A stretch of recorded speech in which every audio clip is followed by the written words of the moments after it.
Hello and welcome to this video, and on this video I am going to be trying to describe why I love Kate Bush. Not love like I want to marry her, nothing like that, you great big nanas. No.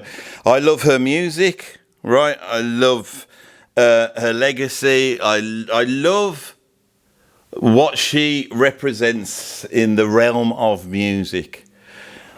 This is the first of 6 videos where I talk about certain bands that I absolutely love that I don't actually talk about that much on this channel. Bands or artists that I really have a strong affection for what they do, more than just a liking, okay? And these videos are going to be very simple in their form. They are going to be the basic thing that I do here, which is me sat in my studio with a camera in front of me and I talk to camera. There's going to be no editing. There is going to be no throwing in graphics or bits of video or stuff to just spice it up for you. It's going to be me trying to describe why I love them. It's not going to be a biographical story of who they are. It's not going to be an assessment of each album. I'm not going to come up with their favourite track and their worst track. I'm not going to do any of that. What I'm going to attempt to do on these 6 videos is to describe why I love them. Because I think fundamentally that's why people come here to watch this channel. They either hate stuff or they love stuff, and they enjoy seeing the emotional component described, right? That exists in the hate and the love. And hating music or hating certain music artists, I don't hate any music artists in reality, right? I might hate their music, but in the realm of music, it's one of the incredible things about art, hating stuff in the realm of art is not a bad thing. It's a statement of who you are, and it's a statement of how you see the world. And in having that conversation and being able to talk about the aesthetic aspects of the artist, not the biographical, not the factual, this is a really difficult thing to do. I see this YouTube as a sort of parallel art form in a way, that my videos in themselves do not purvey the truth.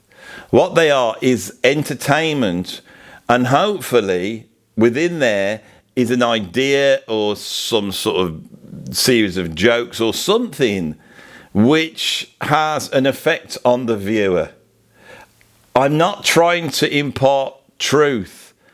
I'm trying to impart a feeling. And it's the feeling of hate or love. It's really simple. I'm going to try and do it on this video about Kate Bush. I don't know how to do it. I am going to start biographically and try and describe who she is for someone who doesn't know who Kate Bush is. And from there, I hope I can, with the intention of trying to get to that place, that at some point in this video, I will be able to, articulate something that expresses why she's so bloody brilliant. So if you love her too, you may go, yeah, and he's hit the nail on the head there. And if you hate her, it might give you an idea of how other people see the world, which is the fundamental of real love. Tolerance, being able to see and reach out to someone else's point of view, whoever they are. And if you disagree or you don't like it, trying to find that little common ground that will bring us together rather than pushing us all apart. Now, that on the internet is a very dicey thing to do. The internet doesn't work like that. It works on the opposite of that. But the fact that the opposite works so well, I think, is the exoteric aspect of love and how love works within the arts. And I think that exoteric aspect of hate, which does so well on the internet, because I know these videos are going to be much more esoteric in terms of my channel, I'm hoping that that actually can be seen as the sort of yin to this love here, which is much more subtle and hides away. And perhaps that's a really good place to start with Kate Bush, because Kate Bush occupies in the British music scene a very unique place.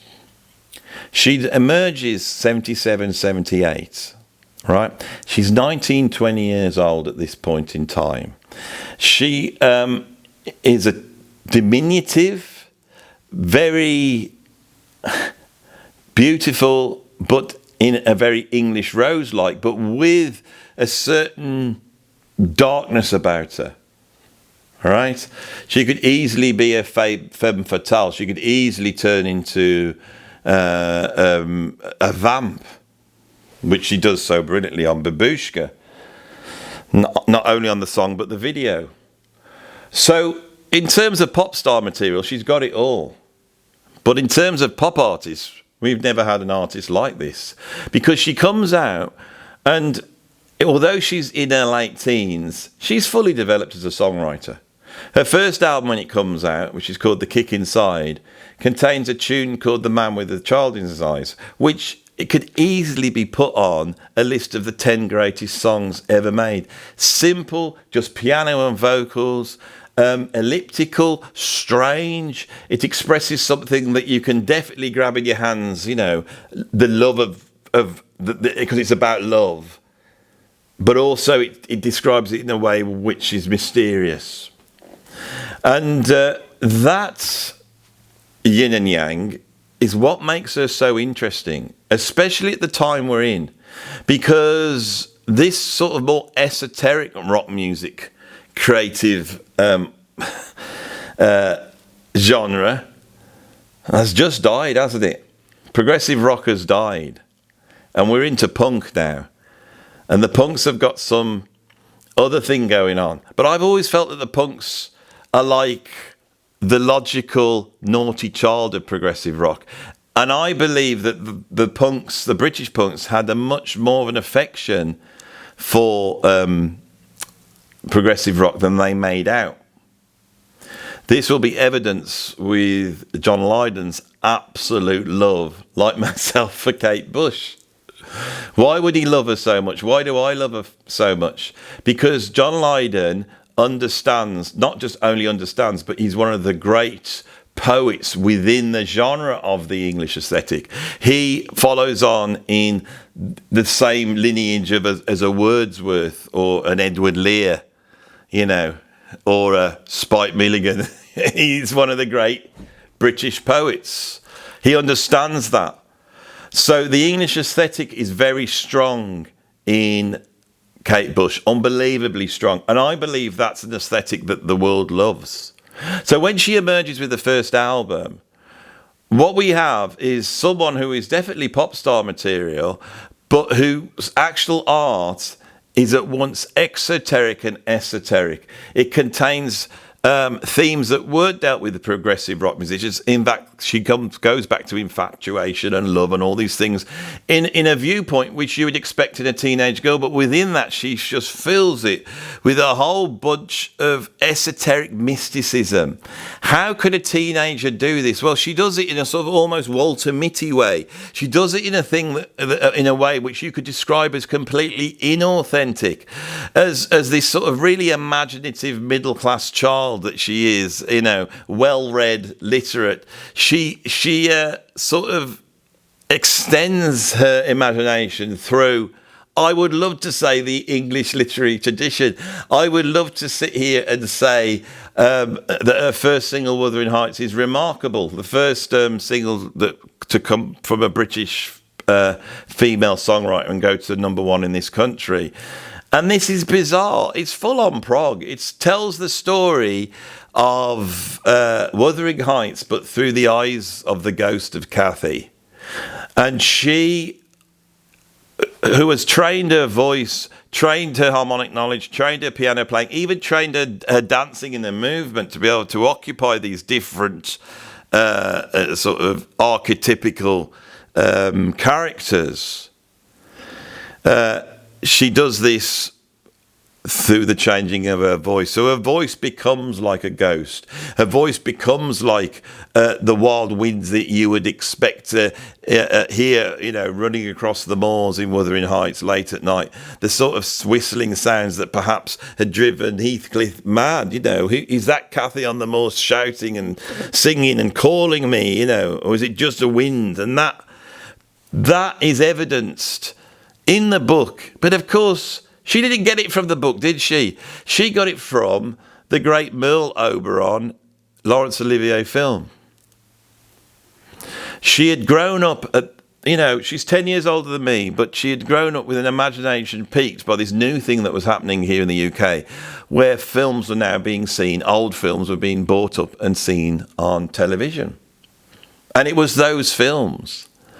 I can remember as a kid the first time they had a James Bond film on.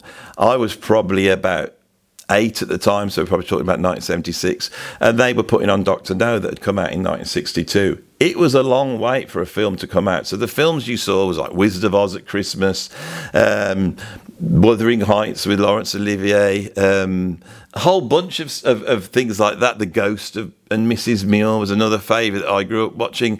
And of course, The Ghost of Mrs. Muir, that storyline of this woman, setting up home in this house to only find out that there's a ghost in there, a ghost of an old sea captain that appears to her at night, and she sort of falls in love with this sea captain. Seems to me to be the impetus behind The Man with the Child in His Eyes. So this sort of expansive view of the world through film, which is highly inauthentic, it's based entirely on artifice, I think creates a pop star whose metric and aesthetic sort of take on the world is at odds with what we valued and expected to have in the realm of rock and popular music. Bob Dylan had come out as it seemed a not very competent singer. I think he's actually a much better singer than he makes out, but and not that competent singer who's singing songs which come from him and his worldview, and he sings them in a way and he writes the melodies in a way where the words and the meaning are more important than the beauty of the melodies. As Joni Mitchell's follows in Bob Dylan's shoes, it sort of takes that on, but balances that with a love of vocal jazz music. I will be doing a video on Joni Mitchell as well for this series, and creates a songwriting approach which enables you to hear the words. You don't get pulled off into the beauty of the music. The words are put up front, but she allows in the melodies she creates that space for beauty and instrumental joy. All right? But instrumental joy within 1960s and 1970s songwriting wasn't that apparent. The critics felt that the more you went towards that, the more it was probably some vestige of a sort of capitalist, modernist, the generation before's idea of what was worthy. A shallow artifice where virtuosity and skill really didn't mean anything. It was just a sort of sign of the bourgeoisie, perhaps. And Kate doesn't follow any of this. She's obviously part of the elite. She gets her deal because Dave Gilmour, who's a family friend, pays for her to have her first demo done. But I actually think the fact that she comes from that world is partly why she's so great. The aesthetics and ideas, the taking of rock music and the pushing that formula to something that was musically sophisticated, albeit misunderstood by the establishment critics that knew nothing about music. But that's still stuff, those bands, yes, Genesis, King Crimson, Gentle Giant, but also your Magmas and your Cans and Faust and all those bands had elevated the techniques and approaches of rock music to an incredibly sophisticated place. What Kate does is really successfully, so successfully that nobody notices it, is take all those ideas and really point them at the song. Perhaps because of the femininity that she brings to music. Her music is feminist music in the truest sense of the word. She does not try and emulate the male world of rock and roll. And she also doesn't sit there as the little wallflower in it, the decoration. She doesn't do any of those things. She takes her femininity and she pushes it back in your face. The title, The Kick Inside, on the first album, is actually, a reference to menstrual pain. Can you imagine anything from the realm of progressive rock ever having not only a tune, but an album named after such a thing? And if it had been done, it would have been done in some sort of misogynistic way. So she's very good at becoming the boss. Kate becomes the boss on the first album. She's there. She owns it. This old sort of pre-generation rock and roll prog, knowledge has come in, and it's all wrapped round her. And she's got these incredible players on her album, brilliant production, and all that's there. But she's the boss. She's the absolute boss. And the hit singles start to come. After the first album comes out, the record company just wants something out as quick as possible, and they go into the sort of leftovers, the stuff that fell down the side of the city when they were making The Kick Inside, and they package that up into an album called Lionheart. And Lionheart, again, creates hit records, right? It is a little bit more lightweight compared to The Kick Inside, but for someone to have all the other stuff patched together to make an album and it be a 4 or 5 star album, which Lionheart is, but we really see the change happen on Never Forever. Now, for the narrative of Kate, it's all about the dreaming, and Never Forever doesn't get the credit it should. I believe that the great leap forward as for Kate Bush as an auteur, someone who is totally in control of what they're doing, is Never Forever. The thing with Never Forever, it is the last great hurrah for all the techniques and approaches developed by the progressive rockers. On the tune Egypt, it's as though Kate's gone in and feminised the world of the Mahavishnu Orchestra. And in her world, it does become a floating, strange world that does evoke far off African and Eastern places. There's a mysterious and mysticism that was there in the Mahavishnu Orchestra that seems to be voicing something that's incredibly old and esoteric. That aesthetic's there. But she also, and I can't remember, there's a Deborah Carr film where she's looking after these kids, and the kids are possessed by this sort of horrible ghost who is all sexual to the woman, and she sort of falls for this malicious ghost that's inside this child. It's a subject matter that Genesis explored on the musical box, but Kate also does it on Never Forever. I can't remember the title. When I heard this, I almost had to switch it off. I thought she's exploring almost paedophilia on this, as she fantasizes about kissing the lips of this child. It's an incredibly bold and brave and uncomfortable song to listen to, until you start to explore in and you go back to that film, which I can't remember the name of, and I watched the film and I thought, yeah, she's describing this film. There's nothing. That Never Forever album, she deals with the troubles in Northern Ireland. She deals with the threat of nuclear apocalypse. How does she deal with that? She imagines herself as a child in her mother, and that child is breathing in and out. To stay alive, she's breathing her mother in and out, but her mother is existing in this post-apocalyptic space, so every breath is poison again. I feel that the subject matter on Never Forever is just so out there. Kate's pushing the boat out more than the dreaming. It's an absolute masterpiece of an album. I could hazard I would say, although I've done a ranking of the Kate Bush albums and I would have put Dreaming at number 1, that's my gut reaction to do. It's such a masterpiece. We're going to deal with it in a minute. But Never Forever may well be my favourite album. Of course, when it came out, 79, 1980, I was around about 11, 12 years old. I can remember sitting there one afternoon, television's on.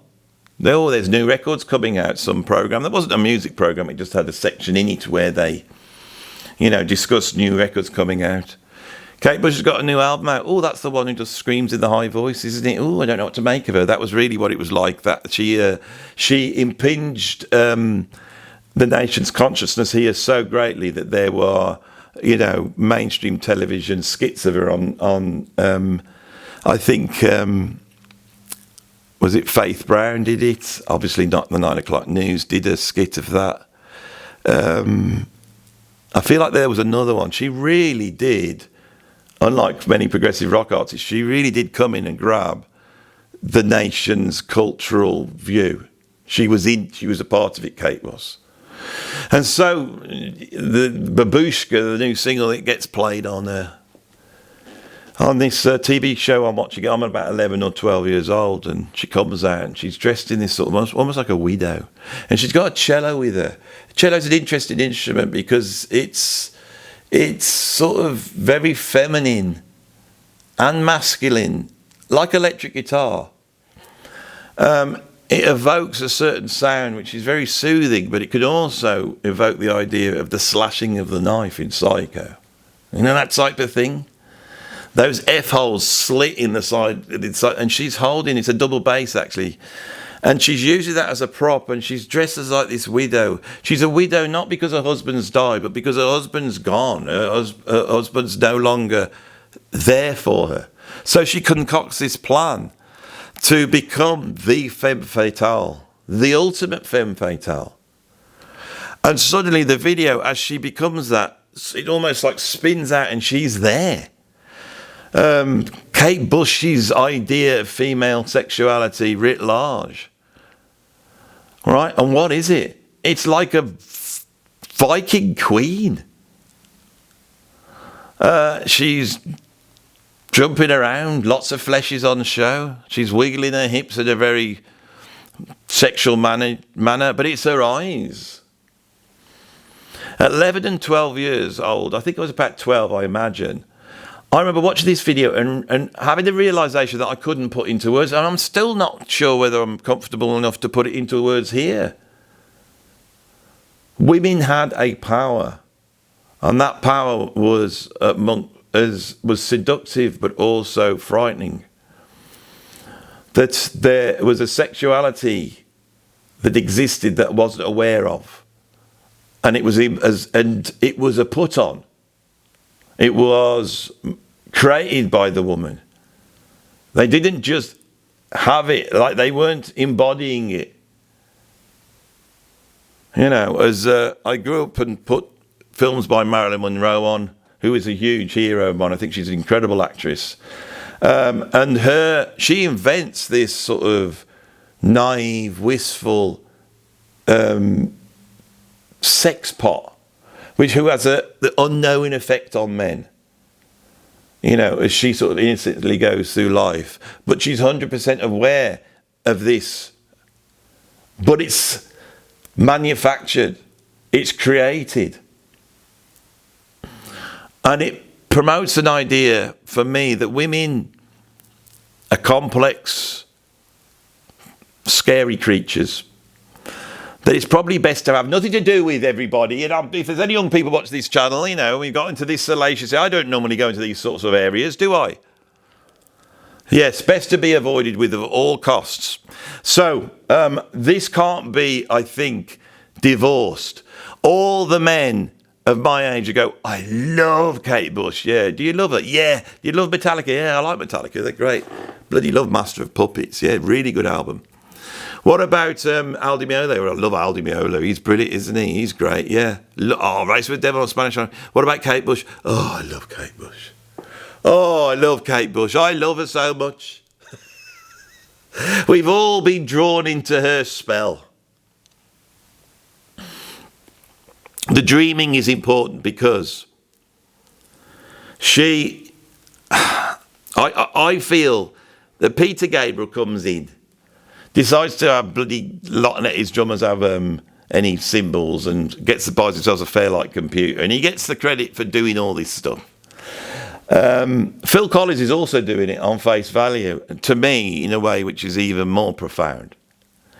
But Phil Collins, Peter Gabriel and Kate Bush all pick up progressive rock and that approach, that theatrical, inauthentic approach that I've described, and they push it towards the 1980s, really utilising the Fairlight computer to replace the orchestral, classical aspects of prog with another version of the orchestra, which is the possibility to have anything, broken glass, helicopters, whatever you want now is in your music.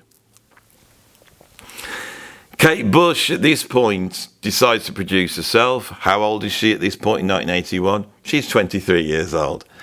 And she makes the dreaming. Now for me, of these crossover albums that go from the 70s to the 1980s, 90125 by Yes is another album, comes out 1983-84. That's another one. Aisha's album's another one. But these are very commercial. This is progressive rock winding itself in. Kate doesn't wind herself in. She actually winds herself further out. The dreaming's difficult. And although the subject matter isn't as shocking as Never Forever, the musical language that she unfolds it in is really, really shocking. A single comes out, Sat in My Lap, which is an exploration of Gnosticism. Esoteric Gnosticism, envisioning a pop song in some weird odd time signature. It's just so totally bizarre. I could go on about the dreaming, but what happens with the dreaming is that she lays a way of doing things, right? Then at this point she's able to, because I think they spent so much money on the dreaming, that she then decides to create her own studio. And once she has her own studio, she can now work at the level she wants. 4 years later, Hounds of Love come out, and it becomes the biggest album on the planet at that point. Huge hit records. Side one being almost the perfect commercial package of pop songs from Kate. Side two being the most outlandish, sidelong prog rock epic, which tells the story of a woman somehow possessed of some older witch from another time who is now floating out at sea, considering their life. It is just perhaps the greatest. It's the greatest pop album of the 1980s, and it's perhaps the greatest progressive rock album of the 1980s.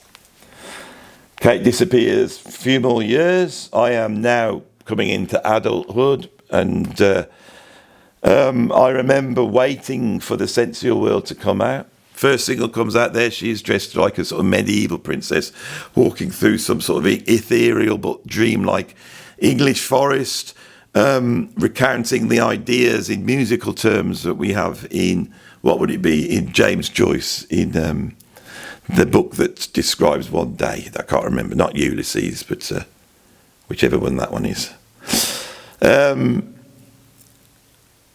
Follows that with The Red Shoes. A film comes out with that. Starts for me to slip up a little bit, then disappears for 10 years. Comes back with Ariel. I wait for that to come out. And when Ariel came out, it was a wonderful thing, but I felt that a certain classic period of Kate, with most artists once they get to a certain age, had gone. The albums that she's released then are brilliant. The quality of what she does is fantastic. She's let nobody down. But I feel that the drive that she had when she was in her early 20s, the fire, she was on fire at that point. The attempt to take out what she did live to conform to the rock and roll world of making an album and a tour. And then the realisation that she just could not do it, right? Pushed her into a point where she was able, because of the success of the records, to sort of disappear into seclusion, which wasn't seclusion, it was just normal life. And make albums as they came, which is the dream of every creative artist. So we come to the end of this video. Why do I love her so much? Well, I hope I've been able to explain some of the things that I love about her on this video. But it's for me now to pull this into a conclusion that satisfies me and you.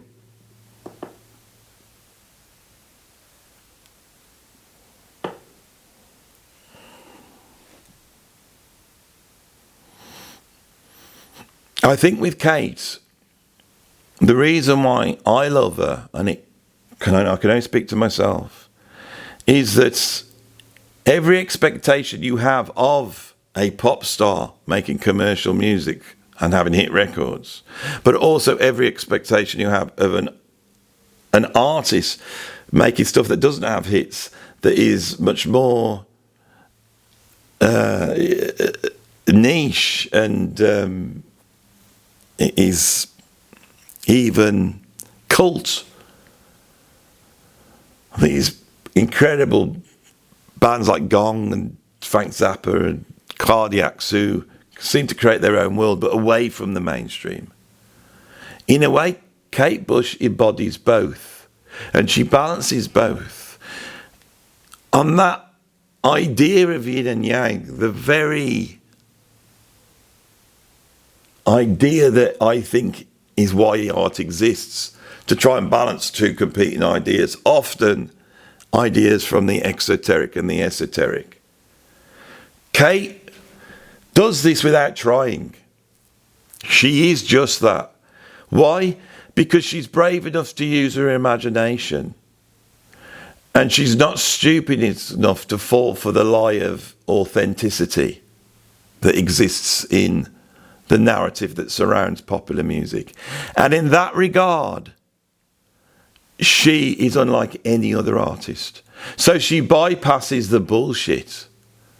And she always has bypassed the bullshit. You know. And in that, it's really difficult not to love her if you love the English aesthetic and if you love rock and roll.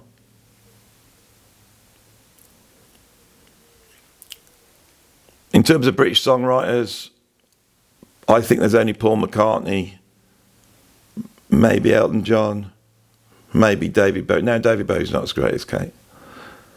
But for me, both Elton John and Paul McCartney are able to stumble and go wrong. Why? Because it's a negotiation with them. Because they're part of the real world. But Kate's not part of that world. She's left it a long time ago. And perhaps she never was part of that world. She is Kate. And I'm sure that will be the conclusion for all these artists I'm about to explore on these videos. But that's not enough. We need to know what Kate is.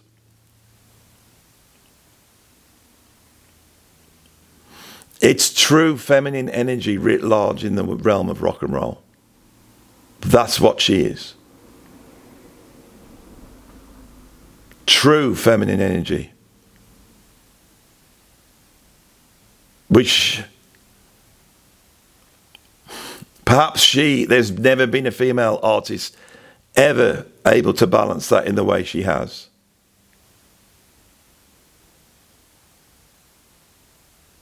And I think us middle-aged blokes, we feel that when we say we love Kate, it's not because it's some sort of silly infatuation that we had when we were 12 years old and first watched the Babushka video.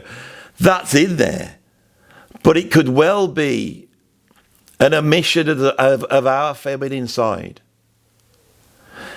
Kate's music is it's so weird and strange and yet so accessible. When my kids were very little and they first heard Wuthering Heights, and I said, this is by this singer Kate Bush and she's imagining she's the ghost like that, they were there, they loved it. Maybe she is a positive force because she's able to express the power of what it is to be a woman without any compromise, without any political overtones, and in a way which is accessible to everybody.